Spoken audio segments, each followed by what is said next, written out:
Hey everybody, it's Dave Taylor, Big D. Thanks for joining us on YouTube. We are 3 minutes away from Celeste Rodriguez and Steve Nielsen starting off Fox 10 Talks. Do not miss a minute of it. Go ahead and like this video, share it with your friends and family so that way they can join in. We've got a lot of great topics. Don't miss a minute of it. See you guys.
All right, good morning, everyone. Welcome to Fox 10 Talks. Here, we're based in Phoenix, Arizona, but we are broadcasting, of course, on Fox local app and on Fox 10 here in Phoenix, Arizona, and throughout our beautiful state here, but around the world on YouTube as well.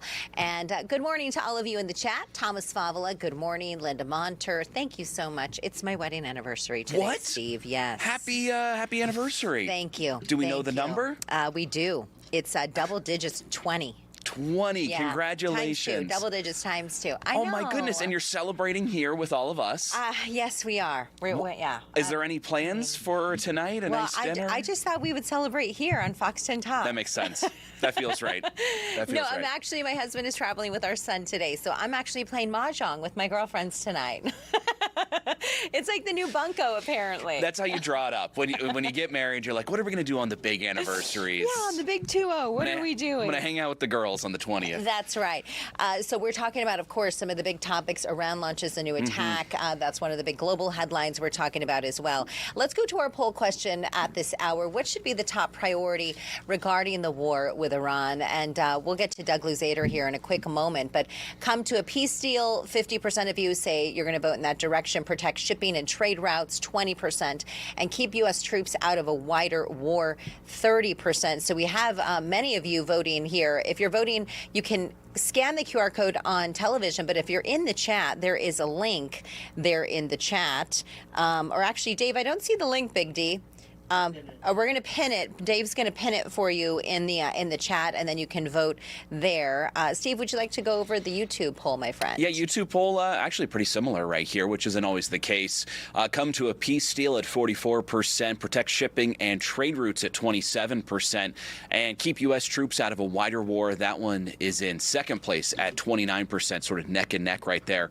I'll say, I think if there was a D option of just all the above, right, I think you get a lot of people saying that too here. Because I think so too. All three of those things, I think most people can get behind. But what's the most important one?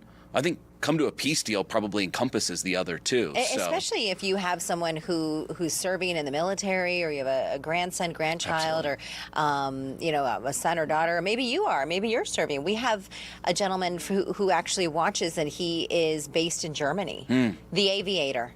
That's his handle. We'll keep an eye out for we're going to have to watch out for him this morning. But happy anniversary to Linda Monterth. I believe it's her wedding anniversary today as well. So happy wedding anniversary. It was very hot on this day 20 years ago. We broke some records.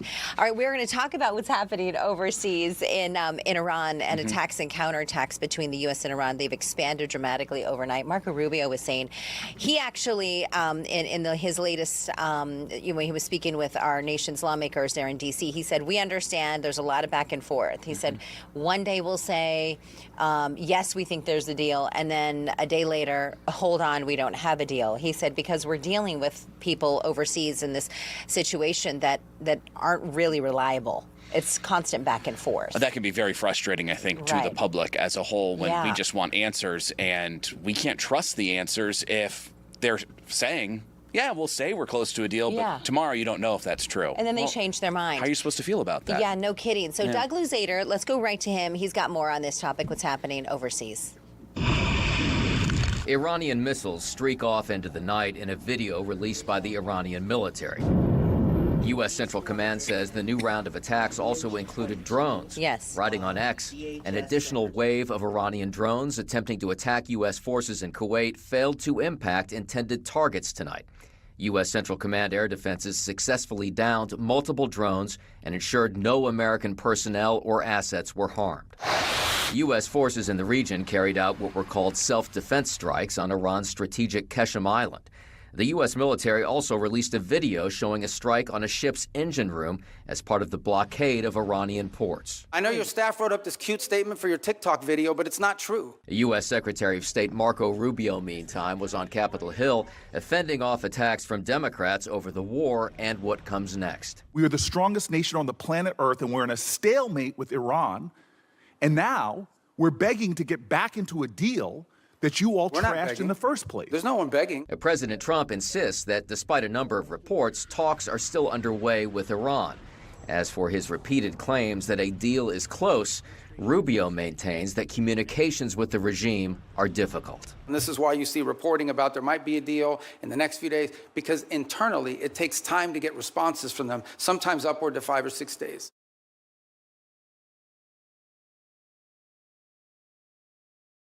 It's the timeline of all of this has been interesting just this week. Yes. Monday, Iran said, we are done. Ceasefire's over. We're not talking. Right. That was the statement we heard from them. Then Tuesday, we heard from the Trump administration. Nope, we're really close to a deal. Now all of these attacks and counterattacks overnight. So who knows what to think at this point. It's back and forth. So we'll continue to cover the back and forth for you as we kind of watch this whole thing unfold. We're going to go live now, and I believe is it ENG 21? 22. Thank you, Big Dave. We're going to go live to D.C. Let's listen in a little bit. Mark Wayne Mullins is being grilled on Capitol Hill. And we have a gentleman right now, Cameron, who has been nominated by the president that hopefully we get confirmed quick. The president is laser focused in FEMA and getting it working and streamlining, making sure the dollars get to the states faster instead of being held up in FEMA like this. And I appreciate that, but it's going to take some time. It's a huge agency. And I told the president when I met with him last week, I said, give me 2 months once I get Cameron in place, and we will start looking at all these systems and seeing how we can streamline it, take care of what we are required by Congress's statute. So statute, what are we required to do and what layers we have built on top of it because of our own bureaucracy, and get it down to mission focus. Thank you, and appreciate your focus on this issue. As you pointed out, these funds are so critically important, and getting them out in an appropriate but also timely fashion is important. So thank you for your focus and work that you're doing on that going forward. I'd like to shift gears. In your opening remarks, you talked about how the Biden administration had lost track of over 100,000 unaccompanied minors, and that you were in part tasked with tracking down and rescuing some of these children who were in really heinous situations, whether it be sex traffic, human traffic, forced labor. Please talk about your ongoing efforts, how you're making progress on that front, what we can do to be of assistance as we move forward. Using rough numbers, 340,000 kids were lost underneath the Biden Okay, you are administration. listening there to We had no idea Mark where Wayne they're at. Mullen speaking, of course, about some of the immigration issues facing our country. And we'll kind of dip in and out of this as we kind of see the progression of the conversation. There's been more fiery moments that we've Yes. seen earlier on. That who was grilling him right there. That's Republican Representative Ryan McKenzie. So that's someone in his own party. We heard sort of the more classic refrain questions about, the Biden administration going in that direction with the questioning. Then you get a Democrat that starts asking questions, and it goes in a very different, much more heated direction. So this will be an interesting one to follow. Yeah, maybe we'll chime in on that. We'll wait for Dem to start asking him questions, and we'll chime back in on that conversation. So again, that's in D.C., and we'll be watching that for you today. So and here's something else that has actually taken place as well. Let's talk about some of the funds. This is surrounding the Trump administration abandoning plans for a controversial $1.8 billion fund intended to compensate the president's allies, including some January 6th rioters. He's kind of got a little bit of blowback from people on both sides of the aisle. Yeah, this one did not go over well right from the start. I think there was a belief within this administration that could sort of push this through, and there wouldn't be much pushback. They had the Republicans, circled the wagons. Everything was good to go. And then they started dropping off one by one, and now there's just no support for it. We heard the House Speaker say that yesterday, that there's just not support for this right now. We're not moving forward with this. And so this is Acting Attorney General Todd Blanche. He testified yesterday, and he confirmed that, yes, because of that political backlash to this, they are dropping this. Yeah, it's a lot of money, 1.8. $1.8 billion, a ton of money, especially for a legal defense fund. And the key thing to keep in mind with all this is taxpayer money, too. Yeah. This isn't private money that's been put together for a fund. This was taxpayer money. It's got to be approved by Congress, and Congress, they did not have the votes for this. Yeah, so we'll continue to watch it, too, to see if there's any developments when it comes to that as well. It's going to get hot in the Valley real quick. It already is. I know. Well, technically, I feel like 110 is where we can say hot, but it's definitely warming up for sure. I think we're going to see 108 or 107 somewhere in the 10-day, and then dip back down a little bit. But here's the deal: is that we always, every single year, we have a sad situation where you either have children left in a hot car, animals left in a hot car, and there was a situation out in the East Valley, and we've already had a situation like this where officers had to respond to a case where a dog was left in a hot car, and it wasn't for very long. No, and that's the key thing right there. It's not for very long. I don't think, and this is what we talk about every time with one of these, almost always in these situations, people don't realize the time frame on this. Right. I'm going to go run into Home Depot and get light bulbs real quick. I'm just going to make it real quick, That's 10 minutes. But in those 10 minutes, a lot can happen. Deadly things can happen. Yeah, so take a look at this here. Come here, baby. Come here. You okay? Come here. It's okay. So I took the temperature reading in there, and it was 132 degrees in there. The vehicle was not running. The window was cracked, and there was a small cup of water in there for the dog, but you could tell that it was already in distress by the time that we got there. Isn't that wild? 132 degrees already. So it was May 11th. And there's the look at the dog right there. And Chandler Police, they were able to rescue this dog. And there was, like you mentioned, a cup of water in there. But it's a pretty scary sight. 132 degrees, and we haven't really seen very hot days. No, and that's the thing, is that this is happening when it's not extra hot outside. I actually talked with Taylor Wirtz, who was who worked on this story a little bit yesterday, and I asked her. Tay-Tay, I call her Tay-Tay. Tay-Tay. Yeah, she You've sits. got great nicknames. We sit by each other in the newsroom. I'm like, hey, Tay-Tay, what's up, girl? Should I have just introduced her as that? You should. I was talking to Tay-Tay yesterday. Doesn't feel quite as natural coming from me, does it? But no, I was talking to her, and I asked her, I was like, we've got the body cam. What was sort of the reaction from the dog's owner when they came back?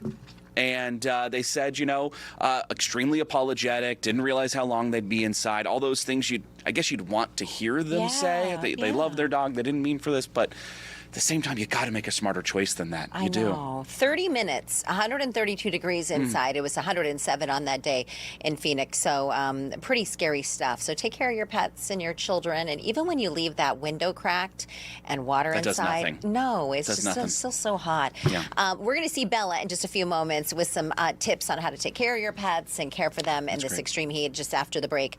And let's go ahead and give you a quick glance at your mystery camera on this beautiful day. Yeah, this is somewhere around the country, and this is kind of a sneak peek for you. We'll do the big reveal at 10:30 this morning. We'll be right back.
All right, welcome back, everyone. We've been trying to break down this image of the mystery camera, looking at the flags.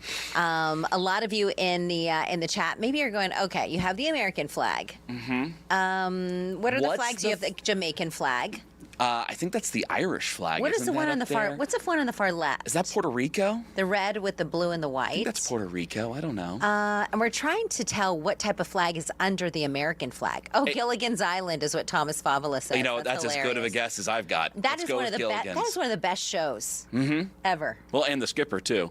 Yeah. That's true. There's and also the millionaire. Mr. Howell. And his wife. And his wife. Mm-hmm. Yeah. There's a movie star. Marianne. Mm-hmm. Yeah. And by the way, and Marianne at the end. Like, they all have a different title. And there's Marianne. And just Marianne. Because she was so wholesome. She was like a wholesome add-on. Just brought everybody's true colors out. You know, it's very friendly. And yes, this is a Gilligan's Island watch-along podcast now. We've switched gears. So let's get to our first episode of Gilligan's Island. I know, right? Oh my goodness. Okay, so we just came back from, that's a little sneak peek at the mystery camera. We'll have the answer for you at 10:30. But we were just talking about that dog that was rescued from a hot car in Chandler, Arizona. How hot is it where you are, by the way, if you want to throw that number in the chat, just out of curiosity. But we do have some tips for you, and we're going to go to Bella this morning, the BNR in the breaking newsroom, with some pet heat safety tips as we kind of ease on into our summers. Bella, good morning. Good to see you. Hello. Good morning, Celeste and Steve. I hope you guys are well.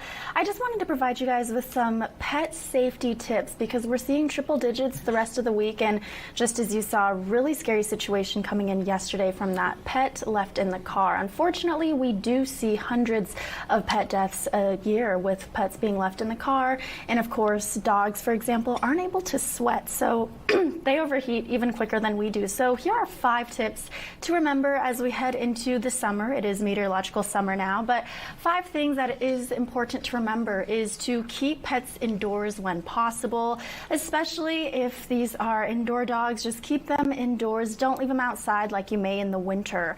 And of course, with it being this hot, avoid those peak hours. So try to do your dog's exercise either in the early morning or in the later evening once the sun has gone to set, and we're just avoiding that peak heat afternoon temperature. And of course, make sure that your pets always have extra water available.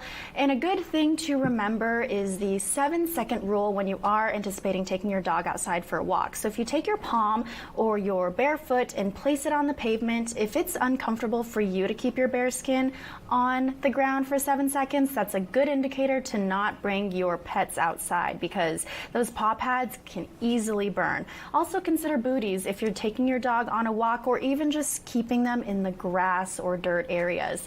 And also remember know the signs of heat strokes in pets. That includes excessive panting or rapid breathing, drooling more than usual or not drooling at all if they normally drool, any lethargic or weak behavior, vomiting or diarrhea, and an increase in heart rate. And if you're seeing any of these symptoms, it's a good thing to call the vet immediately.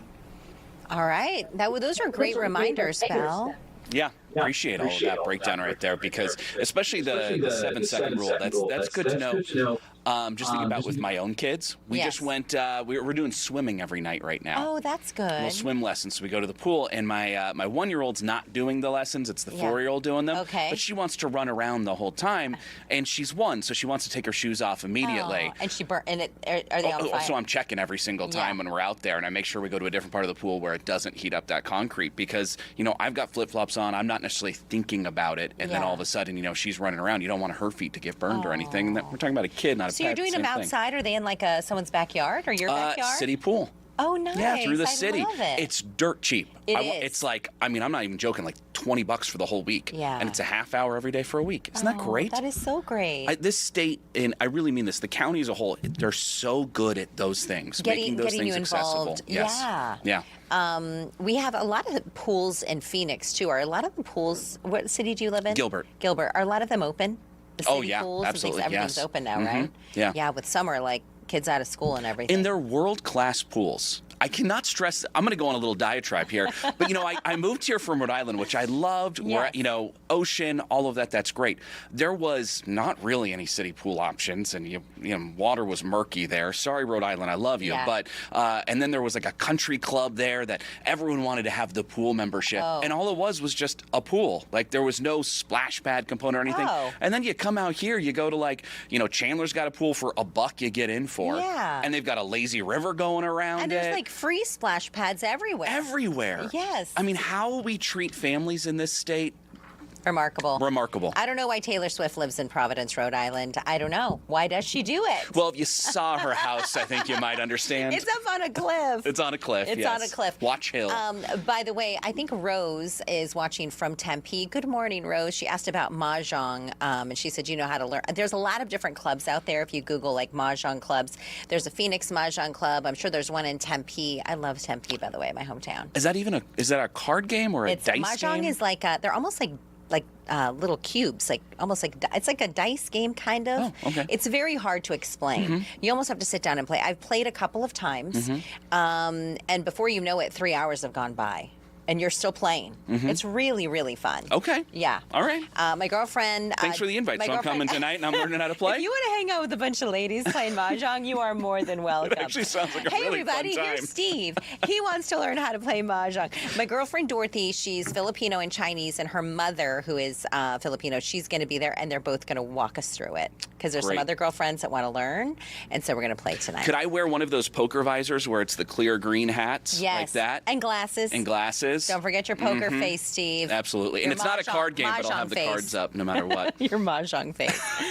All right, listen to this. Speaking of gambling, this is a great transition here. Do you like that? Yes. This is a gambling story for you. So this is kind of a wild story. What happened was this woman, she hits a slot machine jackpot. This is in Pennsylvania. So it should be a great story. She wins some money. She wins some Happy money. for her. We're done talking about it, right? But she probably will not collect her winnings. That's got to be illegal, right? Why do you think she won't collect her winnings? My gut reaction when I hear this is she has to have cheated in some way, right? I mean, counting cards, something like that. No, you would think, right? Yeah. But no, what happened is that she was banned from the property, not by the owners of the casino, but by her own choice. 69 years old, she's in New Jersey. She is a gambler, and she knows this about herself. Oh, addicted. Yes. So she put herself on this self-exclusion list. It's designed to keep people away with, who may have gambling problems. And which is important. I think these exclusion lists are great, especially when you put yourself on there, you know you have a problem, and you get involved, and you're supporting yourself. I think that's fantastic. And it works. It does. It really works. But in this case, she snuck in. So does it? So maybe she was in disguise. Maybe she was wearing a wig. We don't know. A beard? But casinos are required to refuse wager service and service to anyone on that list. The casino had already called police when they saw her. They spotted her. That's important. at So the they casino. already called police before she bet. Yes, before she hit the jackpot. So it's not clear if she'll be able to claim the winnings. Do you think she should keep the winnings? What are your thoughts on that in the chat? Do you think she should keep the winnings even though she put herself on the self-exclusion list? Can I have a hot take on this? Yes. No. Hot mic. Hot take on the hot mic. Hot take on a hot mic. No, she should not keep the winnings because you're only going to exacerbate her current problem. If all of a sudden, okay, if you come and gamble and you win, then it's okay. But if you come and gamble and you lose, we have to give you your money back because you're on the exclusion list. Well, and then that sets a horrible precedent. It's going to incentivize her to go back. Yeah. Or sneak back into a casino. She's like, oh, I won last time. Yeah. Like usually, we don't go to Vegas that often, but when we do, it's like when you win, you're like, oh, we should probably leave now because you're just going to give all your winnings back to the house. Yeah. 100%. I'll tell you this. I don't do any sports gambling. I don't do any of that. Everyone's got the apps right now, and they do the $5 you're here, married. $5 there. Yeah, so my wife would know immediately that I'm doing it. But Honey, what are you spending your money on? A cricket game. But I don't do it because I know my personality. Yeah. And when I get into I'm an all-in person. Yeah. When I take on a new hobby, I immediately have to be the best at that hobby. And if you win, you're going to want to do it again. Exactly. If I want to go play mahjong with the girls, thank you. I'm going to want to play mahjong with the girls every single night and be the best mahjong player you've ever seen. And if you win, you're not invited back. If you take all our money, Steve, who's this guy? I don't know. He has the visor and the whole poker face. He's running the mahjong table again. That's Steve. Speaking of, actually, there's no right transition to this. We're going to talk about Hinge, dating your spouse, maybe. So we're talking about Hinge. This is actually really interesting when it comes to Hinge dating behaviors. This popular app is making it easier to determine if someone you match with is really looking for a relationship. So you know how we have a verified badge, and for those of you watching on social media and TV, there's a verified badge on Instagram and Facebook and X. Some X you can pay for it now. Is it $14 a month or something? It's something like that. I mean, I remember when I got one before you paid for it. That was a big deal. Oh my gosh, I got the blue check mark. Oh my gosh, it's verified. Well, now Hinge is launching, quote, Signals. The company says their program will help encourage active engagement. So to get approved, users must exhibit at least 3 of Hinge's 5, quote, good behaviors. That includes sending comments and messages, looking through profiles before liking, reviewing likes, and either matching or skipping and confirming dates. So you're going to get this, quote, Signals verification type thing, and kind of, it's going to kind of show whoever's looking at you on the app that you're legitimate. Well, yeah, okay. I don't know. It doesn't sound like they're monitoring what comments and messages you're sending. It's really just saying this person's on the app a lot. Well, like maybe if the comment that there is like, you know, what size pants do you wear? Like if that's a comment, that's not appropriate. That's, no. What size blouse do you wear? Well, why are you, that's not appropriate. You're not looking for the right thing in the person, Steve. You can tell neither one of us have ever done any online dating when you're like, what size blouse do you wear? Like if you're writing that in there, like that's just like, that's not appropriate. My only knowledge of online dating, you know, thankfully I met my wife like the summer before online dating really started and all of these swipe things. I consider myself lucky because it's a real tough situation. Can I give a quick shout out on the chat to Patrick Perry? Hey, Pat. He's recovering from a hernia 1 week ago today. Oh, wow. So that's why he started watching us here. We appreciate you. And if I can reveal something about myself, I'm 2 weeks removed from a hernia surgery. Are you really? Yes. 2 weeks ago you went in for... I did, yes. And how are you feeling? You know, I'm not lifting anything right now. And I appreciate that because that's why you're carrying the show today. Because I can't lift it. Work. Appreciate that. But anyways, Patrick, 2 weeks feels better than 1 week, I promise. And I've got a friend who was just a month ago got one. He's doing great now. Oh my goodness. I'm feeling good. Wow. Well, we're just happy you're feeling better. And Patrick, we're happy you're on the mend. More hernia talk after the break. But first, your mystery camera. Put your guesses in there, and Steve will have more on where this actually is coming up.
All right, welcome back, everyone. Here is a live look at your mystery camera this morning. We've got a lot of good guesses, Steve. We do have a lot of good guesses. We've got B. Miguel saying Florida, Thomas Brown, Florida, Burger Boy, you got Florida. A little philosophy hitting us with South Carolina just to change it up. Jennifer also saying Florida here. A lot of Florida guesses. Yeah, what do you think? You know, I really feel unconfident about this one. It's all the flags that are making it confusing. I want to guess Florida too, but the landscape doesn't look like Florida to me. It feels a little bit more north to me. Okay. So I kind of want to go with a Maryland here. Ooh, Maryland. Or a Pennsylvania. I was not thinking you were going to go that far to the north. Yeah. I think I'm going to go with a South Carolina. South Carolina. Yeah. That feels right. I don't know. I kind of, because you have the Jamaican flag, you know? There's a Caribbean connection there. You're right. So it is probably more southern. Oh, boy. I know it's hard. It's really hard. Let's... Floribama? Is there a Floribama in there? Or like, what do you do? Oh, this could be... it could be on the North Panhandle there. I don't know. Rhode Island or Maryland from Johnny. I like hitting both of those there. I'm going to be honest, Johnny, I know Rhode Island very well, and I don't see Rhode Island there. It's not this pretty. The only way it'd be Rhode Island is if... Whoa! Well, you said there were murky waters. In the public pools. Oh, the public pool's murky? Oh, Yeah. brother, that's a different segment. We got to have a health segment on that. We should have some, like the county health department from Rhode Island. We'll talk about it. Okay, so I'll say this. If it's a harbor, I feel like we're both dead set this is a harbor to an ocean. Right? Okay. Could it be a lake? Maybe. Those are big boats for a lake, Those are big though. boats. It's a yacht in the center Yeah. portion. Okay, what's your guess? Okay, let's go Virginia. Virginia. Okay, here he is with the guess this morning. All right. Dun, da, da, da. Oh, Montauk, New York. Wow. Outlaw Dynamo. You got that New York guess in right at the last second. Well done. Yeah. It does kind of look like Montauk. It does, actually. We have a Montauk restaurant here in Scottsdale. You know, my son's, I love the Montauk, by the way. I've never been. So Is it nice? Speaking of anniversaries, bougie. my wife and I, our anniversary that we do every single year is we have lobster rolls. Ooh. It's become our little tradition. Finding lobster rolls in Arizona is a lot more challenging than when we lived in Rhode Island. Okay, so where are they? So Montauk has great lobster rolls. We've gone there before for our anniversary. Yes. Is it like a place for kids too if you go during the day? Absolutely, nice and casual and fun. Yeah. Because my kids love seafood. Yeah. Yeah. Go there during the day. Okay, we're going to check it out. Yeah. We have some great comments coming in this morning as well. So Jennifer says Mahjong gets boring for her after a while, but if she's playing with money with friends, she's in. Maybe because she's so good. Linda Monter says Mahjong tiles she plays on her iPad. And then David Perry, this is in reference to the Hinge story that we were just talking about moments ago. David Perry said, people, put your phones down and go out and meet people, talk to people. That's how I met my wife, and I've been married for 40 years. Congratulations. Sorry, David. Miss Jazz on my phone. What'd you say? What's happening here? Focus. Okay, all right. No, I'm kidding. All right, we are going to talk about your poll question as well. Thank you. A lot of you have actually voted in this poll this morning. What should be the top priority now regarding the war with Iran? This is our top story at the top of the 10 o'clock hour. There have been negotiations back and forth. Marco Rubio has been talking to our lawmakers in D.C. about how, one day it's one direction, another way it's kind of a holdback. It's like 2 steps forward, 2 steps back. It's like that song. You know what I'm talking about? No. I take 2 steps forward, 2 steps back. No. Oh, I'll play it for you in the commercial. It's like an R&B oldie. It's my 101.1 The Bounce Mix or something. Okay, 47% of you say come to a peace deal. 36% of you say protect shipping and trade routes. 17% of you say keep U.S. troops out of a wider war. And then, Steve, what are we seeing on YouTube? Peace deal still running away with it as well at 43% on YouTube. So similar poll results there. Protect shipping and trade routes at 27%, and keep the U.S. troops out of a wider war sitting there at 29%. So those are both of them locked up. I think my guess on why come to a peace deal's in the lead on both of those is because that encompasses the other 2 options. Yeah. If you get a peace deal, that keeps the U.S. troops out and it protects the shipping and the trade routes. That's a good point. Peace deal solves everything here. Nobody wants a wider war. Everyone wants trade routes open. Everyone wants a peace deal. Everyone wants lower gas prices. Yes. Everyone needs that, especially on Main Street throughout the country. Let's get right to Big D. He's got lots of comments. So many good comments on fox10phoenix.com/poll, as well as on YouTube. A.D. Miller says, pray for peace with Iran. Let all the military members go back to their families and rebuild their homes and towns. The price of revenge has been paid. Carlton Wilson says, we need to comprehensively defeat the Islamic Republic of Iran Iran. You don't start a fight you aren't going to finish.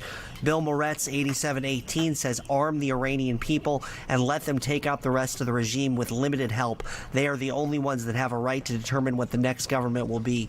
And finally, John Sunlight says the best outcome we can possibly get now is for Iran to only be in a slightly better position than they were before we started this war. Really interesting comments. Keep them coming, guys. All right, Big D coming through strong with those comments. Thanks, buddy. That was good stuff. And thank you to everybody sharing your thoughts and comments on that. It was Paula Abdul. Thank you, Professor Kleinman. It was Paula Abdul. I take 2 steps forward, 2 steps back. So now when I'm thinking of it in the Paula Abdul, this is a familiar song to me right? now. I was more thinking of a modern song. We're going to jam it out in the next commercial break. For now, though, we are going to welcome Dr. Patrick Porter. He is a brain expert. Let's see if we can go right to him. Hi, Dr. Porter. Hello. Hi, good morning. You're an award-winning author, speaker, and the founder of Brain Tap. What's happening to our brains when we are dealing with AI technology and kind of leaning in on that? Good morning to you. Good morning. Thanks for having me. Yeah, you can think of the brain kind of like your muscles. You can't just have someone else do your workout. That'd be great. I mean, I think if somebody could come up with an app that works out your muscles without you doing anything, that'd be great. But your brain is a use it or lose it scenario. So what's happening is they call it neural pruning in neuroscience. The brain basically unwires and loses voltage. And basically what they're finding is people become, stupider. They don't have access to their creativity and problem solving. Become stupider. I mean, that makes sense. So it's basically the more I use it, the less I'm going to think about my own problem solving. I'm just going to I'm not going to consider that if I'm not using AI. Yeah, I think it's the way they're using it. I think you can use AI to actually build your creativity and build your problem solving, but you have to ask the right questions. For instance, if I wanted to be a talk show host, I might ask, give me a quiz on the top 10 things I need to know as a talk show host, and then it'll give it to you, and you have to respond to it. So you can use it as a learning tool, but what people are using it for is they're actually using it for their second brain. Instead of using their own brain to solve problems, and they're not even looking at it, they're just cutting and pasting. And that means that it's like doing your homework on a copier. You're just copying somebody's work and putting it over there. You're not really getting any learning there. I think you bring up a really good point. I was chatting with somebody who is part of an organization that encourages reading this morning, and we talked about how chat or any AI software, it's almost like an automatic Cliff Notes on any subject matter you would want. You remember those in college and high school, and you take, I got to read this novel. Let me get the Cliff Notes because I want to make sure I remember everything before the big test. It's like that, but on everything that exists in all of humanity. Yeah, and I think if they use it, let's say you're doing a Cliff Notes, then you say, give me a practice quiz on what I just learned. And then it will quiz you. Great idea. You can use it to actually, because our brain is a two-way street. It wants communication. One of the steps in blue zones, which is longevity, is that you have a community to go to. And AI is not a person, it's an it, but you can at least get the responses, get that nervous system having that feedback back and forth, and that will build neural networks and make you smarter. Well, this is really interesting. Actually, we used AI when we interviewed gubernatorial candidate David Schweikert in Arizona here on Monday, and we asked it, what are some of the questions we haven't asked him as a candidate before, and it gave us some really interesting options. But from there, it becomes a jumping off point. All right, well, let's dive into we have to do our own research, and all of that. Yeah. I think that's an interesting way to use it. But if I were to say, AI, can you interview David Schweikert for me? That would be weird. That's a problem. Yeah. You'd have to do the interview, and it's always best to own your intellectual property, right? Own what you learned. When you read a book, it's not just about finishing a book. It's did you retain any of that knowledge? And especially if it's a self-help book. Now, if it's a novel, you're just reading it for enjoyment. That's a little different story. If I were to ask ChatGPT what question I should ask you right now, what do you think it'd come up with?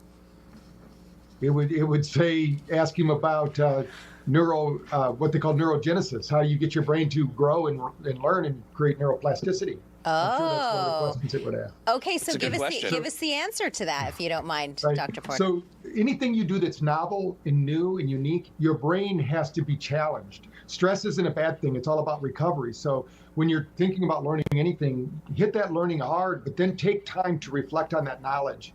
And what happens is that now we take it from short-term memory to long-term memory. So during a testing scenario, you actually have that information available to you. This is true neuroplasticity. You're rewiring the brain around new information.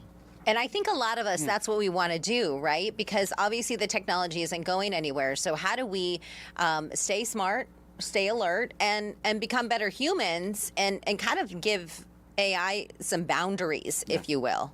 Yeah. Yeah. I think, first of all, remember, it's not a thing. It's not a person. Don't name it. It's an it. And don't get too personal with it. And it could be wrong. It could be like your best friend giving you, bogus information. I mean, it still hallucinates quite wildly. You just like on the news, you guys have to check the facts. You just don't take everything that comes to you. You've got to check the facts. And, I found it, I do use AI occasionally, to do different things like you're talking about, because I do a lot of interviews and I'll look up information, but I'll verify that information. And I have my own hosted site with all my 11 books and all my lectures and everything in it. So I get information just from my resources. So not everybody has that opportunity. So you have to remember that it's just most of the time it's just a glorified Google search that it doesn't have a personality. It doesn't care what you call it. It's just information. And if people can look at it just as information, it's to be considered, then I think they're going to be safe. Do you have like a list of things that we can do to kind of keep our brain alert? Or, you've written 11 books. Yes. That's amazing. Yeah. Here, this is what we're going to do, Dr. Porter. We've got to take a quick commercial break, but would you mind hanging with us? Because we would love to chat with you just a few minutes longer. Thank you so much. Thank you. Stay tuned. In the meantime, we're going to give you a quick look here. This is one beautiful place. I know where this is. I do too. Yeah. Have you ever been? Oh, many times. Many times. Me and my dreams. Yes. In my dreams, I've been. This is one of my first dates with my wife, actually, right Oh here. my gosh, is this where you popped the question? It was one of two options. It was not what I went with, though. Oh, this is Rhode Island. We'll be right back. Great job, guys.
All right, welcome back, everyone.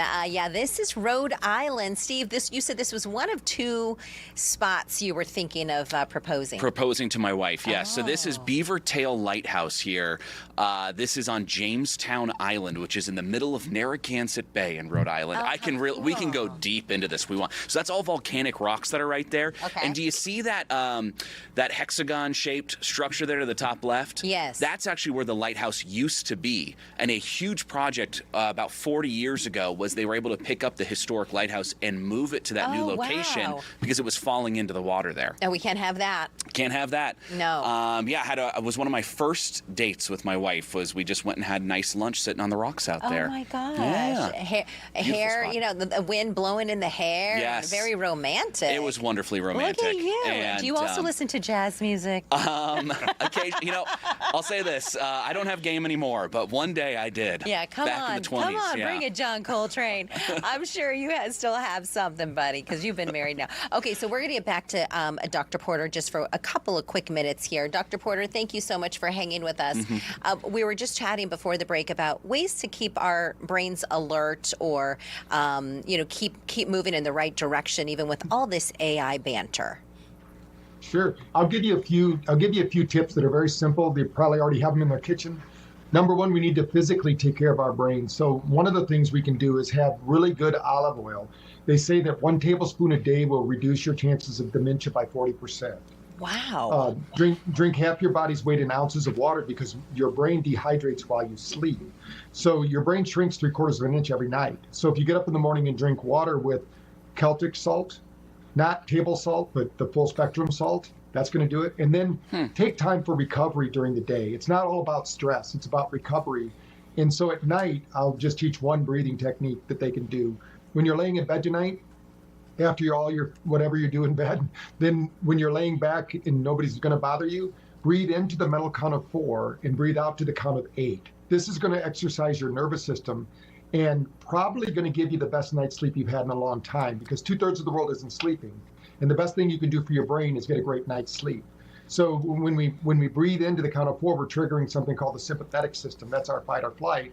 When we breathe out, we're actually exercising our parasympathetic, which is our rest, digest, and recovery system. And the nervous system needs to unwind to get a good night's sleep. Regardless of the time of the day that you sleep, if you do that practice before you sleep, you will find that you will sleep deeper, wake up with more energy and more vitality. There's a lot of tips. My newest book, Brain Fitness Blueprint, goes over a whole 30-day plan on how to reclaim your brain. I love this. I love this whole thing. Reclaim your brain. I am a big fan of the deep breaths thing. Yeah. I talk about this with my kids all the time. I've got a 7-year-old, 4-year-old, 1-year-old. They get frustrated. They're just young kids. And I'm always saying, take a deep breath. When you get like that, stop, let's take a deep breath, then we'll solve the problem. Right. My son, big eye rolls whenever I do that, refuses to do it. 7-year-olds, okay, man. Dad. The 4-year-old, though. All negative emotions have you holding your breath. And they know as soon as they start breathing, all that negative emotion leaves their body. So that's why the pause, break, and breathe, if you get in a critical situation, that's a good brain strategy. That way you're doing perfectly. I mean, I wish my dad would have known that when I was growing up. I was a pretty angry kid. How can we find more information on all of your books and everything else that you've worked on? You've been a great wealth of knowledge here this morning. Yeah. Well, they can go to braintap.com. They can actually download an app that will give them 14 days free to do some brain tricks and help them to recover. So it's absolutely free for 14 days. So they can try it out, see if it works for them. That's probably the best place to go. All right. Perfect. Dr. Porter, thank you. Thank you. Appreciate it. Thank you. Have a great day. I'll be honest, the breathing thing with the kids, it's more for me than it is for them because I get real frustrated when they're frustrated. Well, it's I've like, heard about your tantrums. I've heard about your tantrums. Your wife texted me. No, I'm kidding. I'm kidding. We do have another special guest here in studio this morning. This is Dr. Neal Lester, Foundation Professor of English and Founding Director of Project Humanities at Arizona State University. Dr. Lester, good to see you. Good morning. Yeah, Nice good to to see see you. you. Appreciate you coming in. We're talking Juneteenth coming up here. Yes. Let's just sort of talk big picture on this. I feel like this is not a day that we really talked about 10 years ago as a general public, and that has changed a lot. Okay. Well, do you think I'm wrong on that? My first question was who the we are, because Juneteenth has been celebrated. I think in media. Well, media. Yeah, I mean, it's a day now that a lot of employers have as a holiday now. Okay. I don't feel like that was true 10 years ago. Maybe I'm well, wrong it wasn't. on that. Well, it wasn't. It wasn't. Okay, yeah. And it only became a federal holiday in 2021, right after George Floyd's murder, and there was an alleged racial reckoning. But Juneteenth has been celebrated for years and decades in communities that knew about the history of the country and the emancipation. So you were talking about media, but there were church communities, there were social groups, there were fraternities, sororities who always acknowledged that 1776 wasn't quite the Independence Day that was granted all of those who were in the U.S. So there was a way in which this was an acknowledgement of a history that had not been taught, had not been celebrated. So a lot of people didn't know about it. Do you think we're moving in the right direction now, in the right direction? I do see more black people in media. I see them in Netflix movies, Disney movies. I think you see them all through, you see a lot more of representation, a larger representation, I should say. What are your thoughts on that? Well, I think representation always matters. I think in the same way that we talk about racial and ethnic representation, we talk about gender representation. So we see more women also in these spaces. So when we talk about the dreaded DEI, we have to acknowledge that women also benefited from that space. Yeah. And one of the things I think Juneteenth reminds us is that we don't have to either or this, that we can acknowledge all of U.S. history and not necessarily point fingers, because it really is a collective of people who tried to acknowledge that there was something morally wrong about enslaving human beings. Well said, obviously. And it's, I think when we're talking about what you all do there at ASU and that foundation, what's the word you're trying to get out, the message you're trying to get out? Well, I'm not speaking on behalf of ASU. Okay. You'd have to talk to the president. I can speak on behalf of a faculty member who does research in this area. I think what we're trying to acknowledge is, particularly with an initiative that I founded 15 years ago, is the notion of humanity. Are we losing our humanity? Can we acknowledge the humanity of other people even when other people don't acknowledge our humanity? Oh, I love that. So when we talk about the emancipation, that was really about acknowledging the humanity of people who had not been treated as people, but as property. And I think we've seen that amongst a lot of different members of the population over many, many years. So my family's been a founding member of the city of Tempe. We've been here since the 1800s. My grandmother just went to elementary school, but I remember it was like she would tell my parents, or my mother, she would say, don't speak Spanish anymore. I want you to speak English because we need to assimilate. Which now it's backwards. Now we have entire schools that teach all day in Spanish. And so I think your idea of humanity, you've really touched on something. But that's also contested, though. So even at the time that we are talking about celebrating something that's been a federal holiday since 2021, not all states acknowledge it. It is still not necessarily a paid holiday. So it is an acknowledgement, but it doesn't come with all the benefits that some of the other holidays come with. And, controversy comes because, yet again, it becomes another way of commercially celebrating something that you may not have any idea what it is. But that's not unique to this holiday. Other holidays have a kind of commercial aspect too, so that you forget exactly what that's all about. But I think you're right, that I think part of what I try to do as a researcher is to sort of show the critical nuances of this, that we don't have to either or this. We can see a kind of moral sense, though, that to enslave someone, anyone, to deny someone their humanity is indeed an injustice, and that injustice needs to be addressed in some way. This is certainly a small way, but keep in mind that even when emancipation was finally acknowledged in Galveston, Texas, it didn't just magically, and I'll use this metaphor, shackles came off, because there were all of these constraints. You can't free people and then say, okay, go off and make a great living for yourself. So there was a Freedmen's Bureau that was created that was supposed to provide support that didn't. So, we're still dealing with sort of residuals of that, and that is not necessarily saying that no progress has been made, but there has to be an awareness that you can't just set something free and then expect it to just fly away without any encumbrances. In some of your research that you're doing, what do you hope people take away from it when they read your research? Well, my hope is, first of all, that they read it. Because that's not always the case. Right. You know, we have all kinds of ways Well, in because which... you put a lot of work and effort into this. But yeah, I think about this now in terms of AI and the way in which we are embracing and being challenged by AI, but people aren't always reading things. That's true. People are sometimes putting something in and then having someone else do it. So I guess my hope is first that you read it and that you bring to it some sort of critical way of looking at possibilities and not thinking of the world in terms of either or, not necessarily in terms of black and white, but how can we sort of think of this more complexly? And in the process of doing that, can we sort of open ourselves to discover and to learn and to recognize that we may change our perspectives about something. Yeah, so true.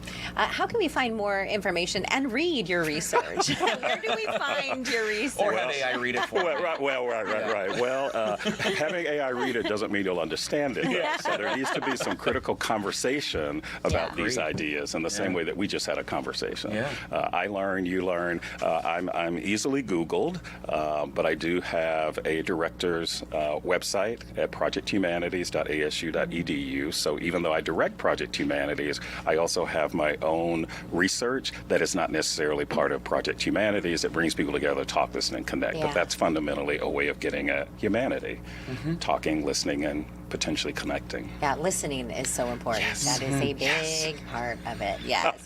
Dr. Neal Lester, thank you so much for your time this morning. Well, thank you for inviting me. And thank you for your work on humanity. It's been enlightening. Thank you. And I think it can bring people together rather than divide people. All right. Have a wonderful day. Thank you very much. Day. Thank you so much. We are going to move on to this story here this morning and talk about Uber. We're going to start wrapping up here the 10 a.m. hour this morning. So we're talking about kind of the crazy things that people have left in Uber vehicles. Oh, what have they left in? What's the craziest thing? I've left my phone in an Uber before. How about dentures with 2 teeth? Oh.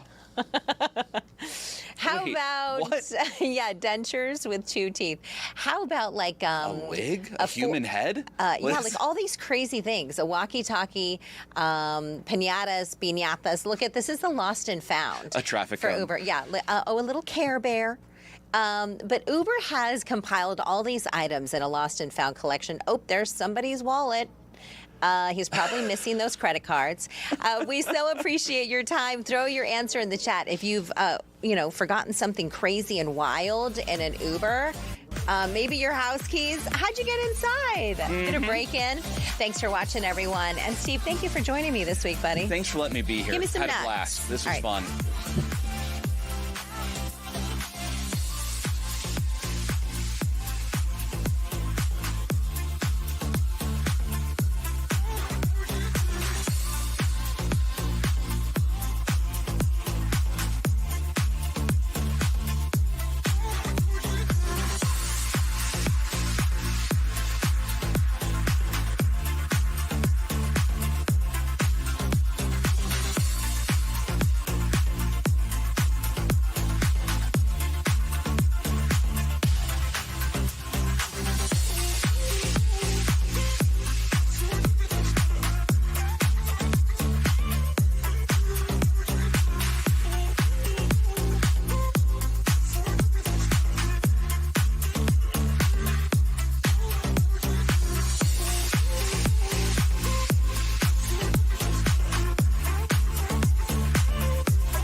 be Monday.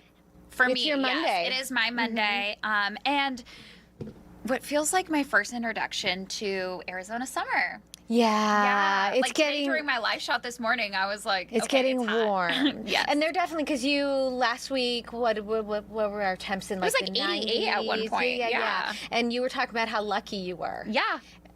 Yeah. And it hits, and then I think it hits hard, and there is definitely a difference between that like 88 and 108. Oh my goodness. You're definitely going to feel it. So actually, I'm glad you brought that up, because let me bring up that 10-day forecast. And yes, Crystal is our weather expert. She's not going to join us today, but I wanted to talk about these temps as a nice transition to our next guest. So 106 today. If you thought today was hot, 108. Now 108 scares me a little bit, simply because it's so close to the 110. Yeah. And I think when I see the 110 is when I think it's hot. Like, we're in it. I think we can say we're in the thick of it.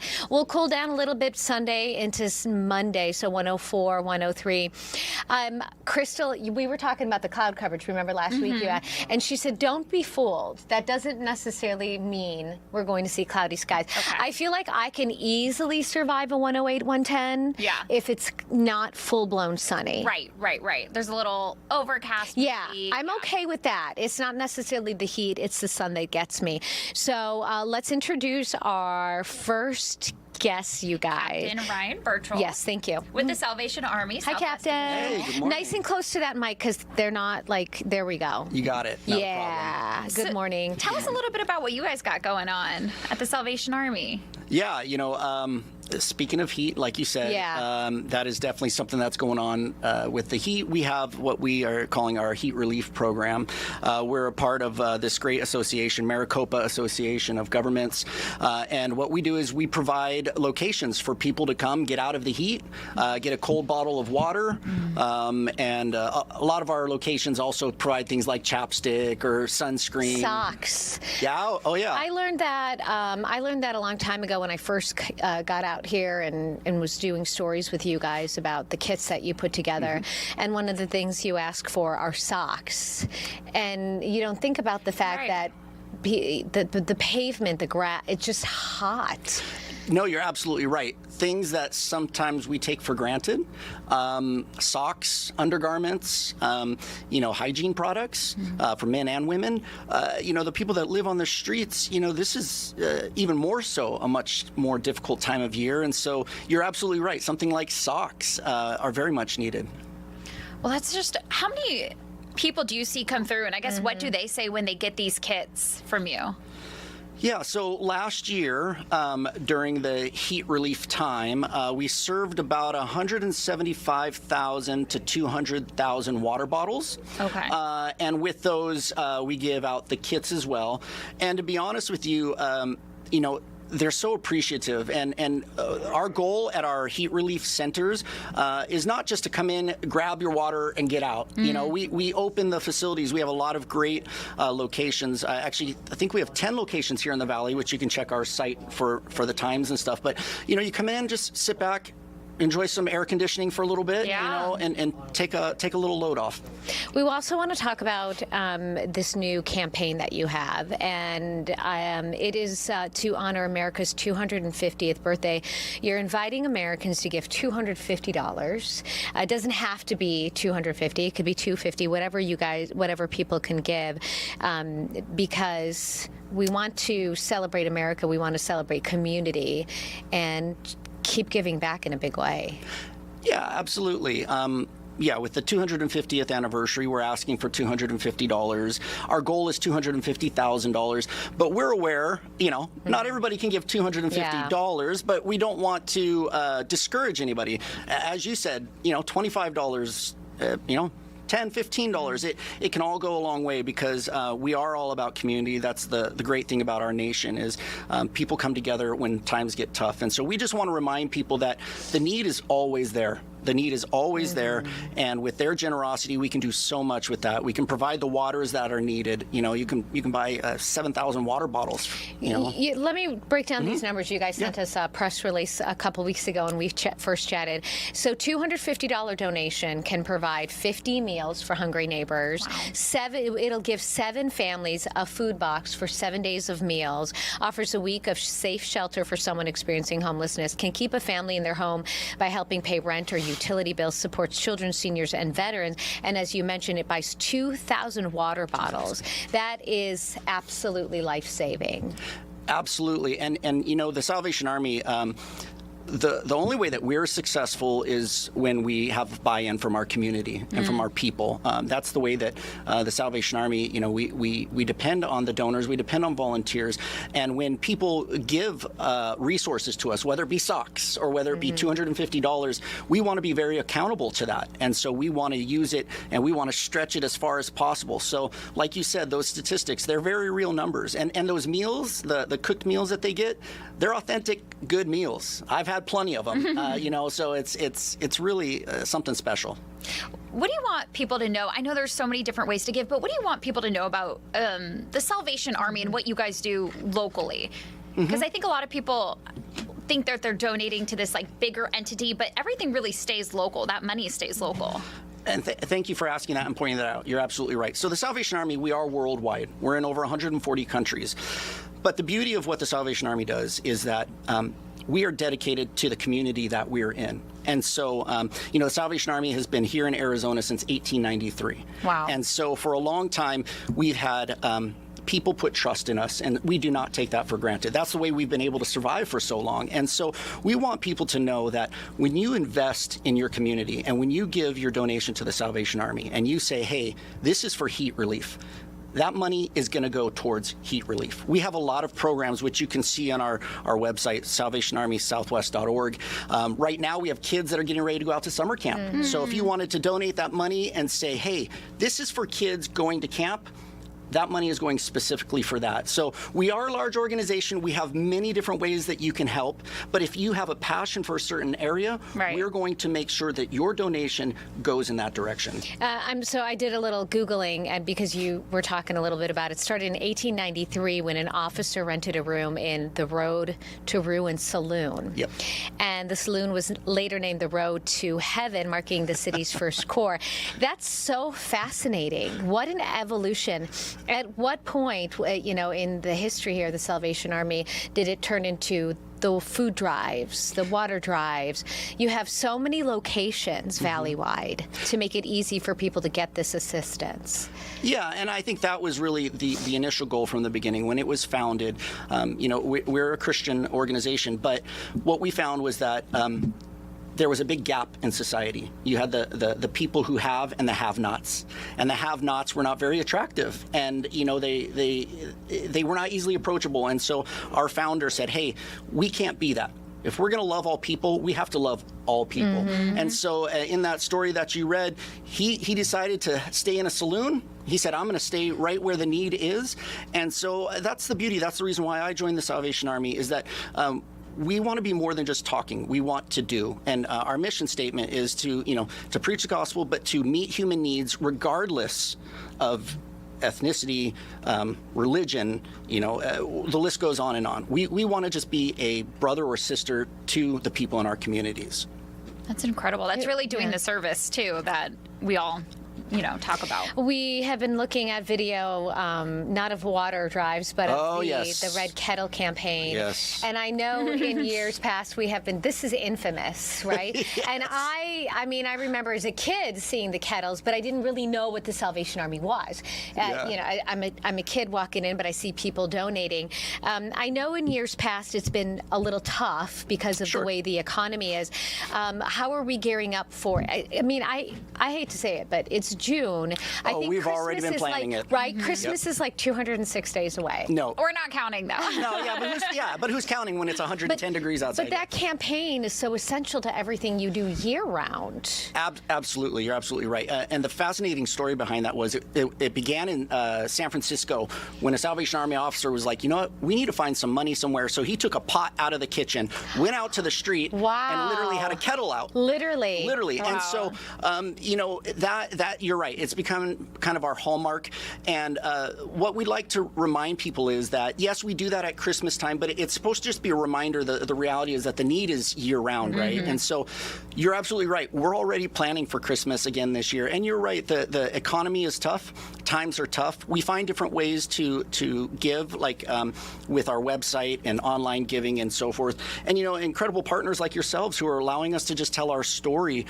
We have faith that people come in and are going to provide the need. And we've found from experience that the Valley, when we put out a request, there's loving people here that want to fill that need.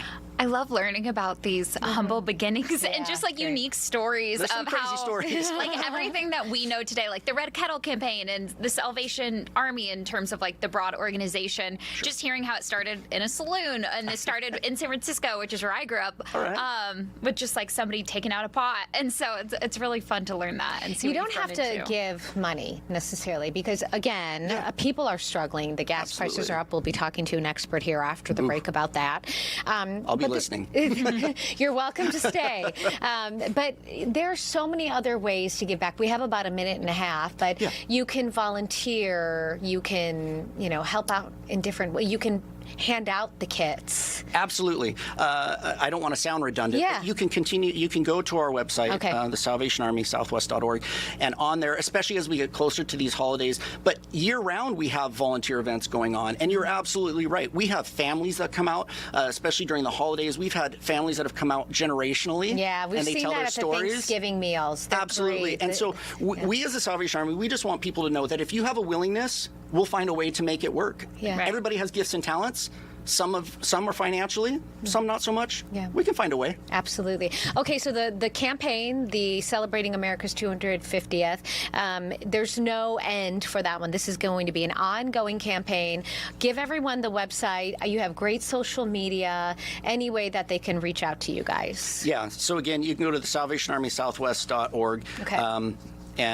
You're right. There's no specific end in date because the need never ends. It doesn't end. Yeah, we've been to those kitchens. We've seen it. Thank you so much for sharing. Thank you for the opportunity. This is great. Yeah, it Thank really you. is. We'll make sure everything goes up. When do the kettles go out? Oh man, November. November. It'll right be around here the corner. before you know it. I can hear it already. I know. We're going to take a quick break. Maybe you're going to go ring a bell with the Salvation Army. We'll be right back. Thank you. Appreciate you. Yeah, you got it.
just learning about all they're that's doing. really neat. I Yeah. didn't realize that it started so long ago, and I do love the Red Kettle Bell campaign. That's a really cool one. Let's talk about oil prices, because I think so many people have been watching and they've been waiting for an end to this conflict, hoping that these prices are going to go down. But right now, we're hearing experts saying it's just not going to happen. Not what we want to hear. Yeah. So we do want to bring in Ray Trevino III. Good morning to you, sir. Good morning. Oh, good morning. Good morning. How are you all? Fantastic. You're in the car. I hope you're not idling, wasting gas. Thank you. I enjoyed y'all's last guest. And if I may, in the great city of Dallas, where we have America's team, the Dallas Cowboys, that Red Kettle kicks off every year at the traditional Dallas Cowboys Thanksgiving game. How amazing. I love that. Yeah. Yes. I think that just goes to show the reach of a nonprofit like that, and then also the fact that so many people want to come together and help. But also, Mr. Trevino, so many people want these gas prices to go down. They've gone down some. I think we had like 13 to 15 cents here in Arizona, Phoenix especially. But there doesn't seem to be an end to this conflict. What is happening? Yes, it's going to be a chicken and egg on this Iranian conflict on who's going to budge first. I don't expect our administration to give an inch. I do believe that Iran does not need a nuclear power source of any kind. They have enough oil and gas to power their cities for years to come. Natural gas here in America will probably be the next big energy source for us. So unfortunately, I do expect prices to stay probably somewhere in the $90 range over the next several months. I don't see this conflict ending for at least another 90 to 120 days, unfortunately. So you have overseen the drilling, the testing, and the completion of over 100 wells, and you've held every position from lease operator, and now you're the president of Trevino Resources and Pecos Country Operating. One of the things that we talked about in one of our scripts this morning is that the Trump administration was considering, I guess, giving a discount to try to drill on federal land so that we can refill our oil supply here. What does that even mean? How would we do that? How much would it really help me, you, and Annalisa when it comes to fueling up? Yes, that's a great question. And that is really, I just got to say it again, a very great question, because that would help out tremendously. Let me say that again. It would help and should help tremendously. When the government has the Bureau of Land Management and they own the minerals, when the previous administration was in charge, the government got the skim of over 25% of every barrel of oil that was made out of the ground. What this president, this administration is doing is trying to drop that to somewhere between 8.5% to 12.5%. And that is literally a 50% discount, which then means that the cost to drill will actually be spread out more, which then means it'll actually be a little bit less per investor. And when it actually gets to the pump, we'll have more oil, which means supply and demand, that we should be able to see the price go down. The unfortunate side of that is that we could take anywhere between 6 to 12 months to actually see that at the gasoline pump. That was going to be my next question. Yeah. How long would that take? How long would that take? And then also, I think when we speak of federal land, like, what kind of spaces are those? Are those the places that people like to recreate, or what does that look like? That's another great question. And yes, there are some places like up in Alaska where it is a national park where we do have these oil reserves. However, there's other places like in New Mexico, in Wyoming, where the rancher may own the surface rights, but the actual government owns the mineral rights. And so then we can go in there and negotiate with the government on good faith and actually extract those hydrocarbons at a lower price. All very interesting, and I think that none of us hope that it's going to take another 6 to 9 months that we have to make these decisions. So we thank you so much for your expertise. We plan to have you back on again soon. Thank you. Thank you. Thank you, ladies. Have a great day. All right. We'll talk to you soon. It is interesting. I've changed my habits. I went up to Payson the other day, and it was almost a full tank of gas, and I was like, oh. I'm not going to do that Like, anymore. I'm going to have to, yes. Yeah. I'm like, I can't be filling up like that as much. It's too much. I'll say to my husband on the weekends, let's go to like Home Depot or Target, because when it's hotter outside, you know, you're not going to be outside doing as much, and you get a little bit bored. And he's like, nope, gas is too expensive. We're not just driving in circles. Yeah. And so, I mean, we've definitely seen it going down a little bit, but I think that everyone is talking about it. We have a comment saying uranium is all over the place. And then Lil Philosophy says, that's a good point. Iran has a lot of natural oil. Why do they want nuclear? Backup plan is the best option, but what are they getting their uranium from? So, and then a Lil Philosophy also saying, I heard that they are buying it instead of mining it. So I think this is something, no matter how you feel about the conflict itself, the gas prices affect absolutely everybody. Okay, we're going to switch gears, and we have one more guest for you because, yes, this is always going to be a jam-packed show. So we want to introduce you to Aaron Perlut. I hope I'm saying that correct, Aaron. You are. Oh, fantastic. Hello. Okay, so we want to talk about people arguing, and you wrote a fascinating book based on politics, but I think we can apply this to anybody and everybody. Yeah, the book is called The Death of Compromise, and it's really kind of more of an historical analysis of how we've gotten to the point we're at today in American history, and that we've seen this kind of procession of politically motivated anger that has permeated our entire culture. It's gone well beyond politics, to the point where we've entered into what I call an outrage economy. Where compromise is seen as almost a moral failure or a capitulation. That is really fascinating. And I think, something that sticks out to me in talking about that is like there's so much otherness of like, just that division and thinking about otherness and, not compromising. What do you think, I guess, is there one person that may have started this? Obviously, the right is going to point the finger at the left is going to point the finger at the right. Or have we slowly been progressing into this divisiveness, but we just haven't realized it? And maybe social media's role in that as well. There we go. That's a good one. No, I mean, that's a great question. And the thing is that no one is responsible, and everyone is responsible for this. I spoke to a number of U.S. senators, some economists, some former lobbyists, and there are a number of trigger points you can look at during the past 50, 60, 70 years that contribute to this. Everything from C-SPAN beginning to televised congressional hearings, which is believed to have created a performative nature in politics.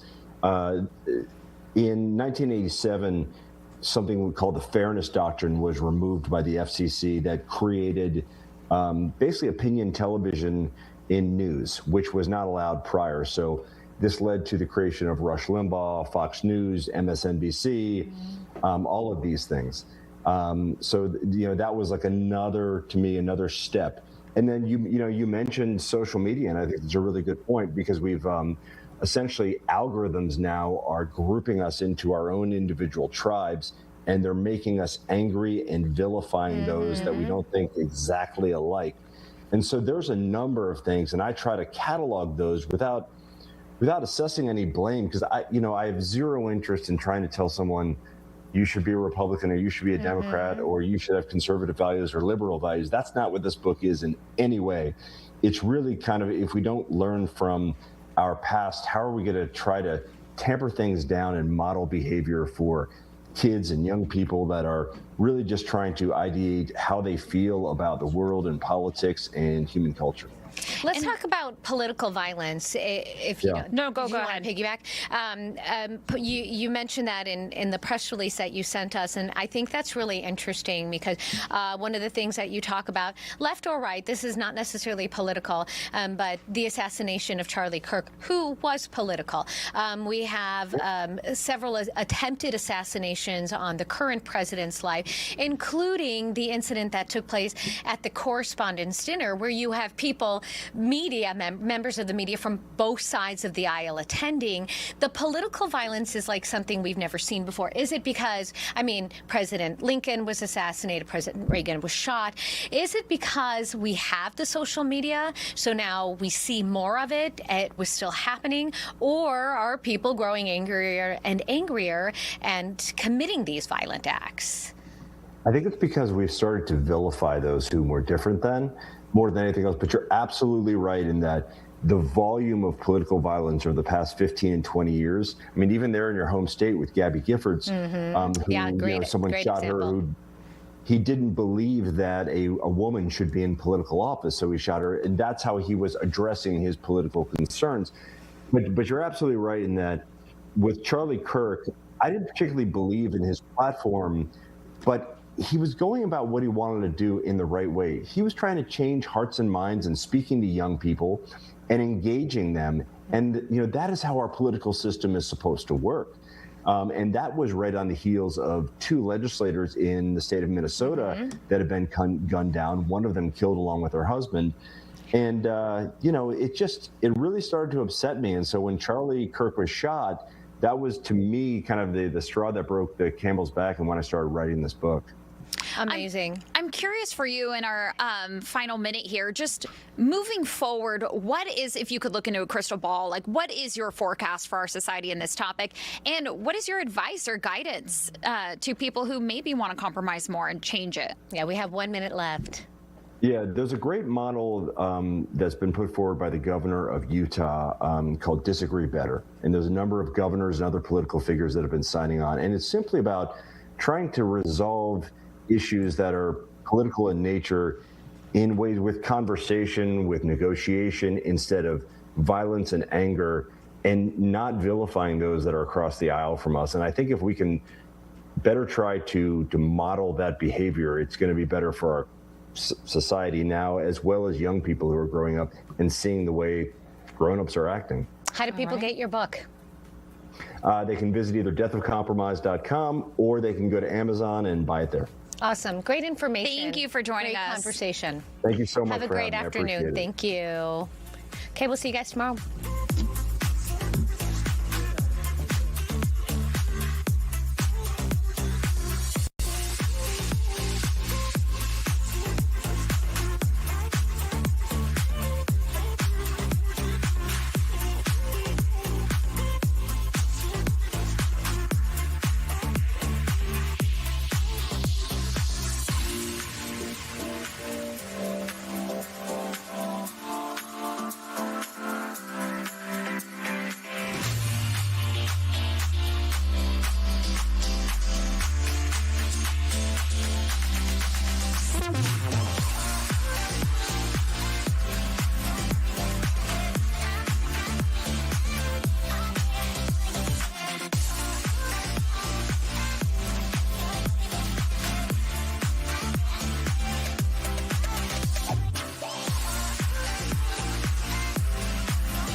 Good morning. Thanks for staying with us, you guys.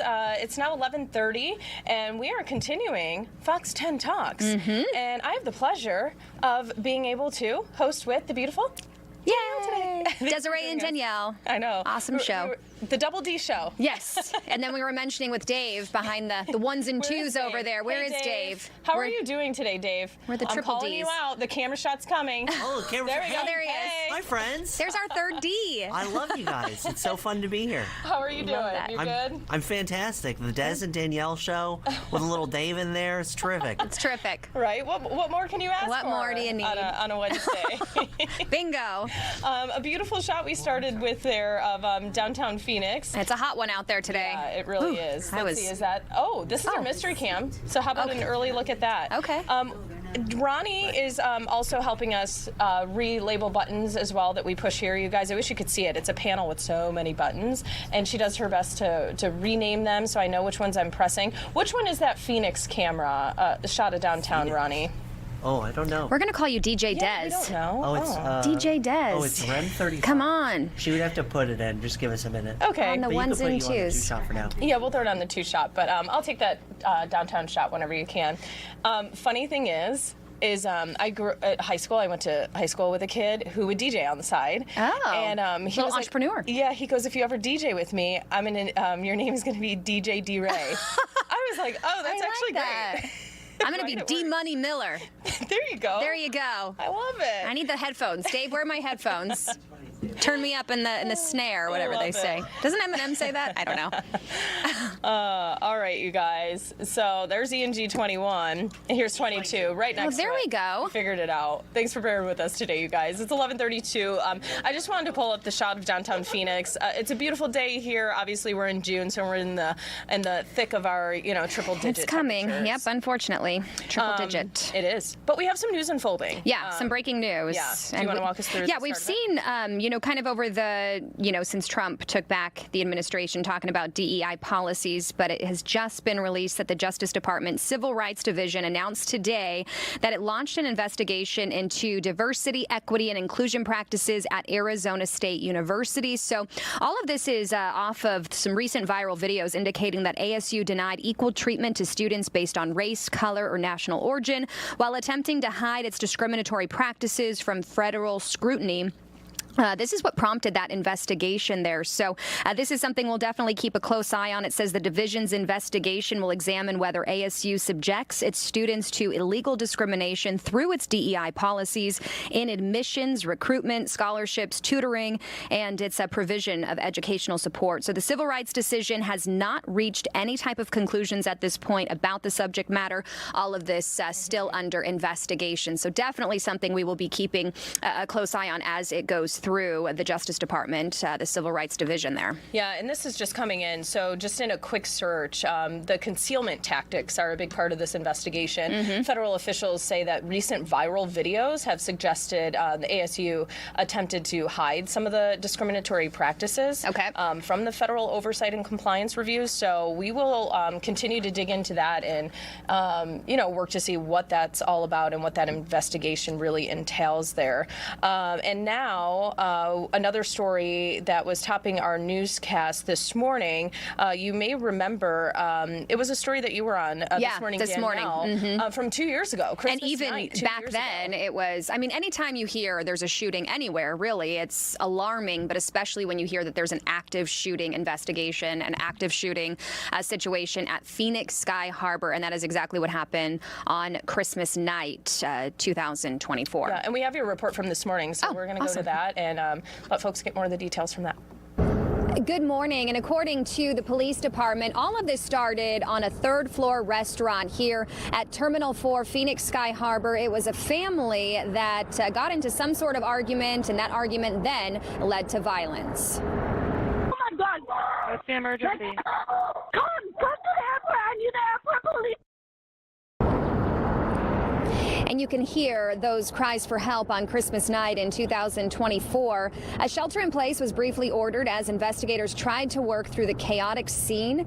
Police reported finding a woman and two men suffering from gunshot wounds after the alleged family dispute turned violent. Callers included a victim's relative and many witnesses. daughter-in-law and them were shot, and my other daughter is with the shooter, and they're still in the airport area. The dad took the gun, but the kid and the girl, they took off, and they parked in the airport, and I'm pretty sure it was like the 8th level or something, but the dad has the gun. The dad is right here. He's been shot too. And police later detained a man and an underage girl in a parking garage here on property. The man had been stabbed. All 4 injured were able to recover from their injuries. One person, Jesus Casas, who you can see there, was later charged in this incident. Phoenix police did originally recommend charges for 6 people in connection to this ordeal. The other charges that were anticipated here, those were turned down because of the unlikeliness that they would be ever chance of a conviction for those types of charges. We'll send it back to you guys.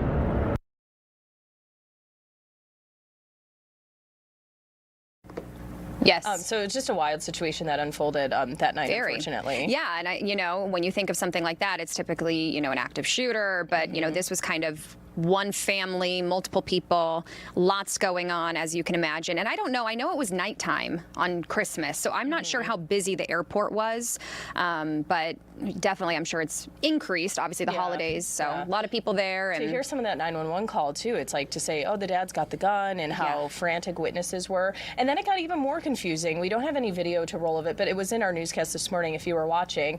And then, after that unfolded, we then have another gentleman, not associated with that incident, show up to the airport shirtless. 21-year-old Cole Nennan showed up with 3 guns. And then got into a scuffle with police officers, was arrested, and he's facing charges for that situation. So just, I'm sure too, the last thing that, the type of call you expect to get. Christmas night. They say though on holidays, and I even, know from working holidays, it's just, there's always crazy situations that happen. There's a lot of emotion, a lot of family situations going on. So a lot typically happening around, those bigger holidays. And our other big story this morning is a follow-up to the Phoenix Pride organization filing for bankruptcy, unfortunately. We're still supporting our community. We are still operating. We are operating as business as usual. Obviously, the board is looking at different things to scale back. We want to ensure that being in the 5th largest city in the country, that Phoenix Pride is still here for generations to come. I'm kind of excited to see what those changes might be. I think that there's an opportunity for the community to come together and actually discuss some of the frustrations that have been around Phoenix Pride. Yeah, so sad situation there. So they're obviously filing for bankruptcy. They've been around in the Valley for a long time, 40 years. Organizers are kind of blaming the current political climate for the issues that they're seeing. They say that big companies, they've been pulling funding and just scaling back on DEI policies. The organization also dealing with higher operation costs, they say, and they are looking for input from the community to see how they can still serve the LGBTQ plus community in the way that it needs. So of course we'll stay on top of that and continue to follow the latest as well. And then we have a fun story about America 250. Yes, there are celebrations everywhere happening, music and fun. And GCU, there's not a choir, a chorus group. They traveled there for an event. And I interviewed them before they went, so that was really cool to talk to them. Well, this celebration involves a rail car, so take a look in a tree. Good morning, and according to... You can hear Big Boy before you ever see it. For train fans everywhere, seeing the world's largest operating steam locomotive in person is a bucket list moment. I've always loved trains. I still have my train set when I was a kid, and it's just the history of it, and I'm just excited to see the size. Big Boy number 4014 was built in 1941 to haul heavy freight across the West. Today, the nearly 1.1 million pound engine is crossing the country as part of Union Pacific's America 250 tour. It's huge, it's beautiful. I like steam locomotives, and I want to work for the Union Pacific. The historic train is making its first ever tour to the East Coast, bringing crowds to their stops across the country. I spoke to some people from different states who traveled here just to see it. I took today off just to see the train because I just love it. And I got to climb up and take a look for myself inside the cab, where crews monitor pressure, water, and fire to keep the massive steam engine running. From inside, you can see the crowds lining either side for a closer look. Ready to call in over there? The tour will continue through Indiana, Ohio, New York, and Pennsylvania before arriving in Philadelphia ahead of 4th of July celebrations. Stirring patriotic feelings in me, that's for sure. Oh, what a cool story. And so many folks really interested in seeing that locomotive. It's the largest, heaviest, and apparently the most powerful and successful steam locomotive that was ever built by Union Pacific. So, which is really cool. I mean, true America, iconic, that typically, or that's what allowed built the country. It built the country, which is too bad it's not coming. Didn't start in Arizona. I know. Somehow make it all the way across the country. To build some more tracks. Yeah, that was pretty neat. All right, and this story is so sweet. I know. This poor little guy. So sad. Look at him. So we have a story here of a young coyote pup. Oh. My goodness. Learning not to go next to those cholla cactuses. Unfortunately, that's the rules of the desert. He did not listen, but look at that little baby. Oh my gosh.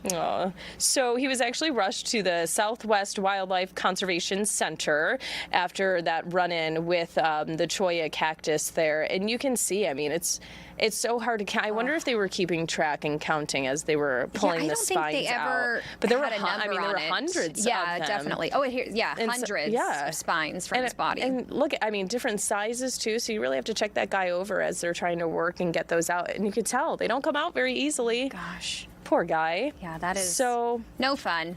They're hoping to get him rehabilitated. He was orphaned. His, mom left him, unfortunately, but hopefully we'll make a full recovery and be back out in the wild soon, staying away from the cactuses. Here's our mystery cam. Get your guesses in, and we'll be right back after this short break.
All right, we're back, you guys. Thanks for getting some of those guesses in.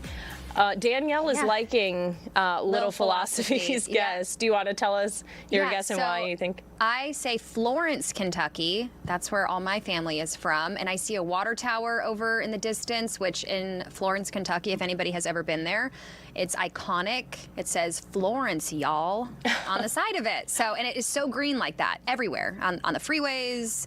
Just anywhere you look, it's all green. So I agree, Low Philosophy. I say Kentucky as well. That's my guess. It is a very manicured city. Which Kentucky, everywhere you go, the Everywhere? entire state, all you can see is green. Like when you're flying in and you're starting to descend, and it's literally just green, a sea of green. Oh, okay. Well, you're making me want to guess Kentucky, but it's all right. You know, I really don't know. I'll go. You know, Linda, I'll go with you today. Just, you know. Okay, what's Linda's not to leave guess? my girl hanging, and she was the first guess in the chat, so she's saying Missouri. Missouri. Okay, when do I do this? Chris A. Key, Washington, Louis Gonzalez, Oklahoma or Texas, and David Perry, Kansas. All right. Do I do it now? Yep, let's go. No, Here's your one shot. Here's the big reveal. Oh, okay. Miamisburg, Ohio, which is right next to Kentucky, so very similar. Okay. Nobody guessed Ohio, though. No. Wow. But it is right over the river to Kentucky, so very close. Okay. All right. Love it, love it. Good guesses, everyone. Very Especially Low Philosophy. You win in my book today. Love it. Great job, you guys. Well, I was somewhere fun today, and we are going to get to that in just a second. But on your Instagram? So are you. I'm so hungry. Well, were you jealous of me? I was jealous of you. Oh, for the ice cream? The ice cream. But listen, I was eating faux ice cream, like faux as in the noodles, which is delicious. How was it? You know, I was actually pleasantly surprised because I thought it was not going to be good. It kind of hits you at different moments. Like when you first get that hit, you're like, whoa, it is faux, but then it's like sweet. And there was another one that was a corn mix. I think it was like kind of a spin on street corn. That one I did not like. It kind of tasted like nachos, but sweet and cold. I know ice cream flavors have gotten wild these days. And she said, though, we were at Sweet Republic. They've been in business for 18 years. She said that is what has kept her in business for 18 years is the new flavors, the fun and exciting. And she's like, yeah, we know everyone's not going to want an entire, cone of this flavor. But it's interesting, and it is fun to try. They also had a birthday cake, and that was delicious. Yeah. I'm like, sign me up for a Did pint that one of even this. make it back? No. Nope, unfortunately. Anything it chocolate, melted. I'm like, sign me up for. So, and I was also on food today, but you had the dessert, I had the food. So we were at Let's Toast. They've been just getting so much attention in the Valley on social. Central and Camelback. Central and Camelback, right in Uptown Plaza. And they make these amazing sandwiches, and they have a dessert on Japanese milk bread. And the bread is made with milk and a lot of butter. So they say it's really soft, really airy, and they even sell cubes of it. Oh. And that was a request from their customers when they would to take it home and make it yourself? So yes, when they would do pop-ups all around town. So they make their own Japanese milk bread. They said it's really hard to find, and they have a high standard for quality and how it should be made. So they make their own loaves for their sandwiches, but people wanted to buy a loaf and be able to take it home, but they weren't able to do that with their pop-ups. So they now make cubes of it, and you can take it in a bag and take it home. They can slice it if you want, but they said, that way, you can do whatever you want with it. Sandwiches, French toast, whatever. And their menu is very small, but it's mighty. So take a look. We went out and visited them this morning. Oh my gosh, the food here looks so good, you guys, but I had to start right here on this wall because good selfie moment. Look at that with the Let's Toast right behind folks. Of course, they're coming in for the food, but everyone's looking for a good Instagrammable moment these days too. And I'm so excited to introduce you to this husband and wife duo, you guys. We have Sumeen and Sean. You started Let's Toast 3 years ago, and this is your first brick and mortar. How excited are you to be here in Uptown Plaza? It's super exciting. We started our farmers market just a mile from here. This is like a dream location for us, and it was always the goal to start a brick and mortar, so we're just so happy to be doing it now. Yeah, so let's take a look at the menu. It's small, but it's mighty. Walk us through what you're serving up here, Sumeen. Okay, so we have bulgogi cheesesteak in our bacon, egg, and cheese and cinnamon toast, but our bulgogi cheesesteak is our signature, so that's what we created, ourselves. So that comes with our homemade Japanese Japanese milk bread, and our marinated ribeye, and also fried egg, mozzarella cheese, and our homemade sauces. Ooh, and you have them made right here for us. It's the one here on the end.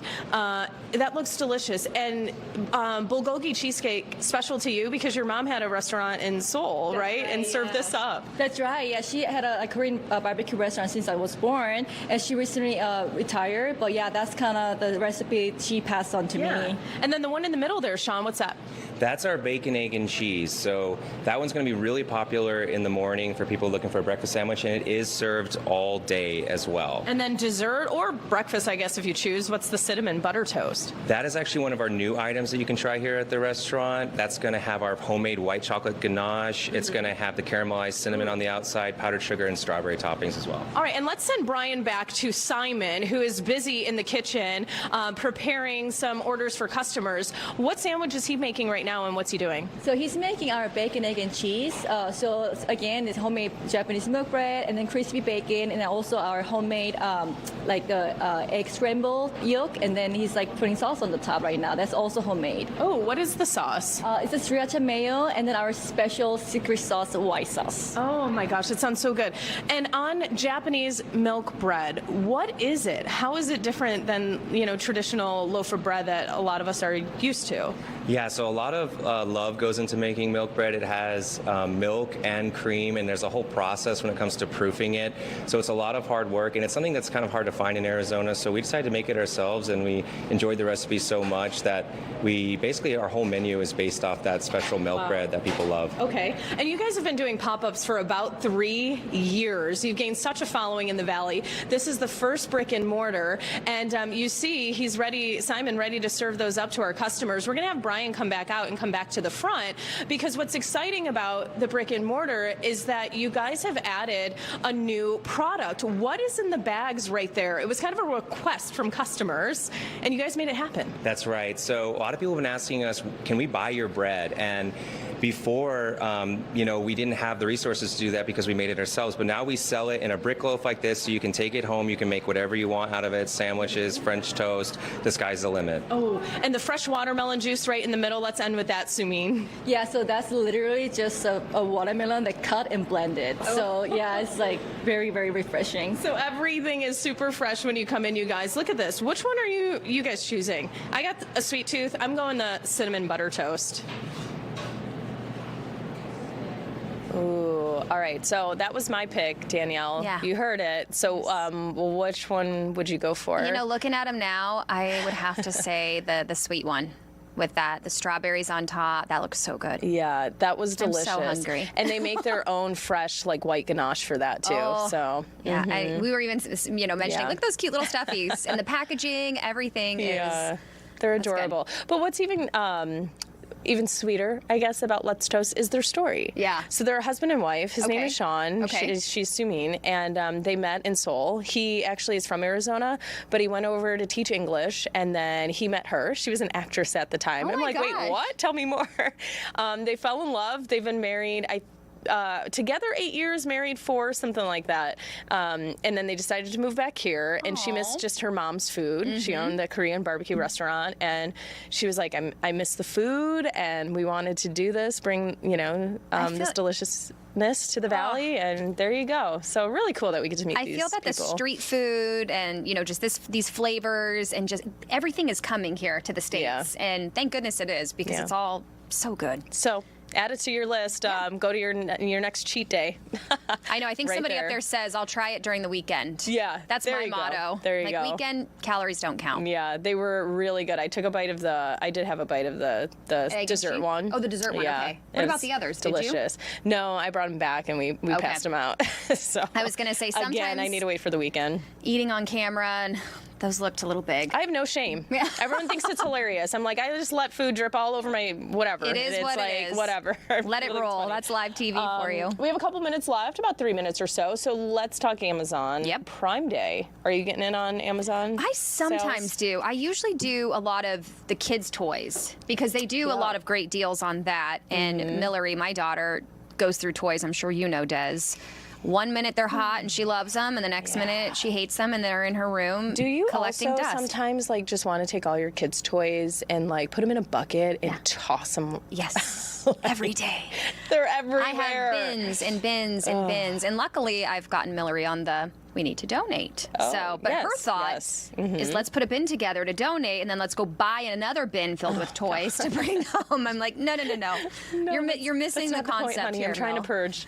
So look for deals on toys, discounts on appliances, they say, office supplies, home and garden, and more as well. So they're changing their Prime Day to kind of coincide with the World Cup excitement and the 250th anniversary excitement. So Prime Day is now from the 23rd through the 26th. So keep your eyes on that. Is it always that long? I guess I just don't know. I guess it's always a couple days. Yeah, it's always a couple days. Okay. Yeah. Okay. Yeah. What I do to prepare is whatever I need, I'll put in my cart. And then I kind of let it hang there, and I'll see if something went, on sale. Then you and can then look I'll at it. go ahead and check out. So that's a great idea. Yeah. All right, Waymo, they're doing something cool. Have you taken a Waymo yet? Neither have I. No, we've done a story with them, and I got in one, and we went around the parking lot. That's kind of as far as I'm willing to take it right now. Yep. But do you want to walk us through what they're doing? Yeah. So this one, I think Ty went out there and checked it out. So passengers on Valley roads, they can be getting a free ride. The company is finishing testing for its new Ojai vehicles. You can see it right there. They're bigger. They are saying that they can fit more people. So that is exactly why they did it, because that was some of the feedback that they've gotten from their riders before. So they're going to be testing them here in our great state of Arizona before rolling them out to everybody. The new models feature wider doors and more cargo space. Kind of looks like a van. Yeah. Like a minivan. It kind of looks like those new Volkswagen vans. Very similar, but super cute. And they want your assessment, your true assessment. Yes. So let them be know. honest. Go take one. Let them know. I think Ty went on it, so. Yeah, he said brave. it was fine. Yeah, he's brave. All right, last story. Let's talk late friends.